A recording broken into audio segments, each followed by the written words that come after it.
Auswirkungen, die es alle gibt, aber was sind eigentlich die Möglichkeiten, die ein kleines oder mittelständisches Unternehmen hat, eigentlich im Internet eine Präsenz darzustellen. Und wir als CMS-Hersteller sprechen uns natürlich sehr viel mit unseren Kunden und liefern auch Systeme, die natürlich gut findbar sind. Und ich kann auch nur allen empfehlen, auf breit akzeptierte Systeme zu setzen.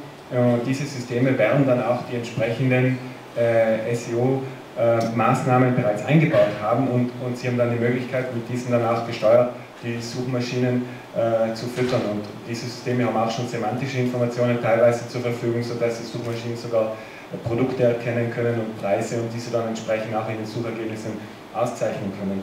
Ich habe auch jetzt schon die ersten Kunden erlebt, die sagen, ich will jetzt eigentlich keine Webseite machen und kein CMS hinstellen und irgendeine Präsenz machen, sondern ich mache das jetzt nur mit Social Media Tools. Da hat es auch schon bewusste Entscheidungen gegeben, wo sie gesagt haben, ja, ich brauche jetzt keine Website, ich gehe auf Social Media und ich mache dort eine Präsenz und bewerbe diese dann entsprechend.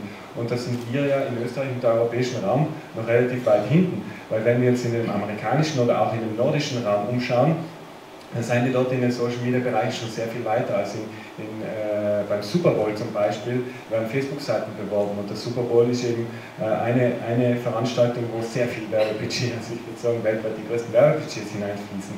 Und auch eben die Kollegen aus Finnland, die jetzt in letzter Woche da waren, haben eben auch gestaunt, wie wenig bei uns noch Facebook-Werbung präsent ist, wo Facebook-Posts beworben sind.